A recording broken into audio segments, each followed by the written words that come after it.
Size bu videomda Sultan 1. Mahmud'un hayatını anlatacağım. 1. Mahmud, divan edebiyatındaki kullandığı mahlasıyla Sepkati, doğum tarihi 2 Ağustos 1696 Edirne, ölüm tarihi 13 Aralık 1754 İstanbul, 24. Osmanlı Padişahı ve 108. İslam halifesidir. 1696'da Edirne Sarayı'nda dünyaya geldi. 2. Mustafa'nın oğlu ve 3. Ahmet'in yeğenidir. İlk yılları: okul çağı geldiği zaman babasının hocası Şeyhülislam Feyzullah Efendi'den dersler aldı. Şehzadeliğinde yüksek fen ve din ilimlerini öğrenerek yetişti. Babasının tahttan indirilmesinden sonra padişah olan amcası 3. Ahmet, Şehzade Mahmud'un yetiştirilmesini itina gösterdi. Nihayet 3. Ahmet'in patrona Halil isyanıyla saltanattan indirilmesi üzerine 30 Eylül 1730'da tahta çıktı. 3. Ahmet saltanattan çekilirken yeğenine nasihatler etti ve tavsiyelerde bulundu. 1. Mahmud sefere gitmediği ve savaşmadığı halde Şeyhülislam'ın fetvasıyla gazi sanı almıştır.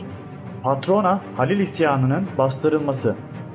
Sultan 1. Mahmud padişahlığının ilk günlerinde kendisini tahta çıkaran isyancıların isteklerini yerine getirmek zorunda kaldı. Sultan 3. Ahmet'in devrinde yapılmış olan köşk ve konakların çoğu isyancıların istekleri sonucunda yıkılıp yakıldı. Devlet adamları ve memurlar isyancıların düşünceleri doğrultusunda atandı. İsyancıların önderi komutanındaki ve konumundaki Patrona Halil de Sultan 1. Mahmud'a olan bağlılığını bildirmiş olmakla birlikte devlet işlerine müdahale etmekten vazgeçmiyordu. Bu müdahale öyle bir aşamaya geldi ki Patrona Halil Sultan 1. Mahmud'dan kendisini Yeniçeri ağalığına getirmesini ve Rusya'ya karşı savaş açmasını istedi. 15 Kasım 1730 günü tören yapılacağı bahanesiyle saraya çağrılan Patrona Halil ve yandaşları yakalanarak öldürüldü. Patrona Halil yandaşları öldürme korkusuyla tekrar ayaklandılar. Sultan 1. Mahmud sancak-ı şerif çıkarttı ve halktan ayaklanmanın bastırılması için yardım istedi. İsyanlardan bıkmış olan halk padişaha yardımcı olarak ayaklanmanın 28 Ocak 1731 tarihinde kısa sürede bastırılmasını sağladı.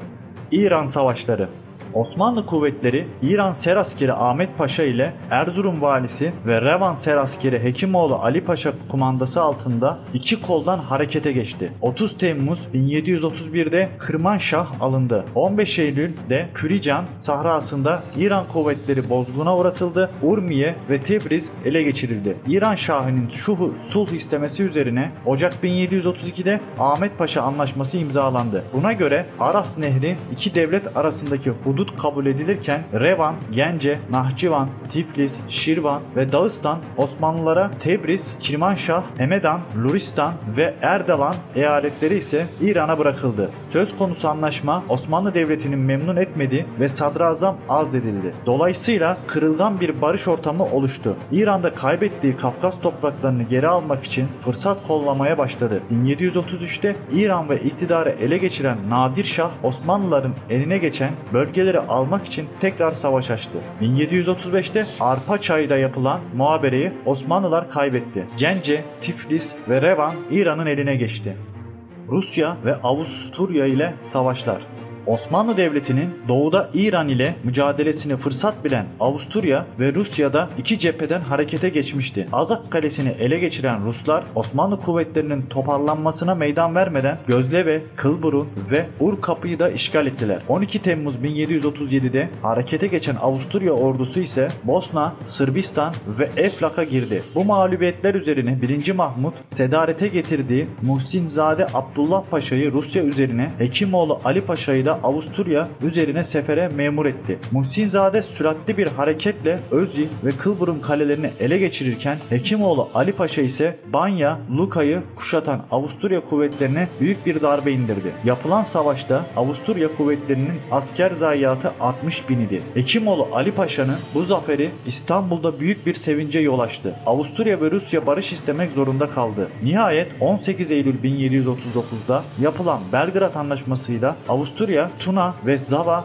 nehirlerinin sınır olarak belirlendi ve 1718 yılında imzalanan Pasarofça Anlaşması ile kaybedilen Kuzey Bosna, Batı Eflak ve Belgrad dahil Kuzey Sırbistan geri alındı. Rusya ise Azak Kalesi'ni ele geçirmekle beraber Azak Denizi'nde donanma bulundurmayacaktı.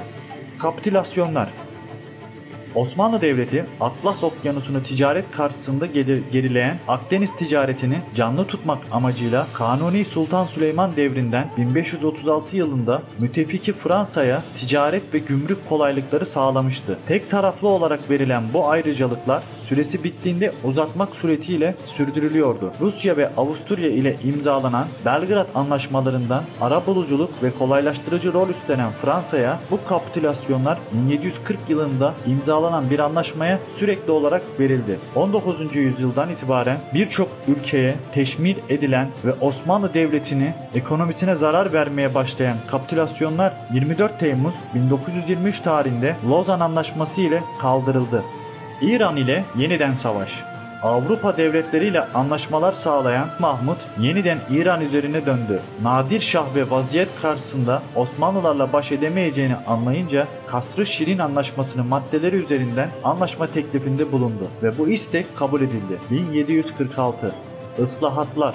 1. Mahmut, Lale devrinde 1718-1730 büyük bir hız kazanan Osmanlı reform hareketinin patrona Halil isyanı ile kesintiye uğradığı bir siyasi ortamda tahta geçti. Amcası 3. Ahmet'in başlattığı reform politikasını daha çekingen bir üslupla da olsa sürdürmeye gayret etti. İsyandan sonra duraksayan matbaacılık hamlesini yeniden canlandırılmasına izin verdi. Başta Ayasofya Kütüphanesi olmak üzere kütüphaneler kurdu. Daha sonra Nuru Osmaniye Camii adını alan caminin Avrupa mimarisi tarzında inşa edilmesi için Simon Kalfa adlı Ermeni mimarı görevlendirdi ise de daha sonra gelen tepkiler üzerine bu projeden vazgeçildi. 1729 yılında Osmanlı Devleti'nin hizmetine giren Humbarcı Ahmet Paşa'nın öncülüğünde Humbarcı Ocağı büyük bir gelişme sağlandı ve gerek Avusturya gerekse Rusya karşısında kazanılan başarılarda önemli pay sahibi oldu. Mimari eserler. 1. Mahmut döneminde en büyük eseri Hekimoğlu Ali Paşa Camii ve Külliyesi oldu. Tophane'de inşa edilen 1. Mahmut Çeşmesi, Halep'te yapılan Osman Paşa Külliyesi, Kahire'deki Habbaniye Sultan 1. Mahmut Tekkesi ve Sebili, Erzurum'daki Vezir İbrahim Paşa Camii, Cağaloğlu'ndaki Hacı Beşir Ağa Külliyesi, Saliha Sultan Çeşme ve Sebili annesi tarafından yaptırılmıştır ve Şumlu'da inşa edilen Şerif Halif Paşa Camii döneminde diğer önemli mimari eserleridir. Sultan 1. Mahmud'un ölümü. Zor bir dönemde padişah olmasına rağmen ülke içinde ve dışında huzuru sağlayan Osmanlı Devleti'nin gerileme sürecini bir süreliğine de olsa yavaşlatmayı başaran 1. Mahmud 13 Aralık 1754'te hastalığına rağmen çıktığı cuma namazından dönerken Demirkapı'da at sırtında öldü. Yeni Cami Turhan Valide Sultan Türbesi'nde babası Sultan II. Mustafa'nın yanına gömüldü. Kişiliği. Devrinin vaka üvislerce zeki, anlayışlı, hamiyetli, lütufkar ve merhametli bir zat olarak tanılan 1. Mahmud hadiseleri sonuna kadar takip eder, devlet işlerinde istişarede bulunur, acele etmez ve telaş göstermezdi. Yeniliği sever ve memleketi bu yoldan yükseltmeye gayret ederdi. İlim, sanat, edebiyat meclislerindeki sohbetlere katılır ve Sebkati mahlası ile şiirler yazardı. Devrin ilim, kültür ve sanat sahalarında kıymetli eserler yazdı. Beşiktaş'ta Arap İskelesi Camii, Rumeli Hisarı'nda İskele Camii ve Yıldıztepe mescitlerinde yaptırdığı bazı eserlerdir. Ailesi. Eşleri. 1. eşi Ayşe Başkadın, 2. Hatem Başkadın, 3.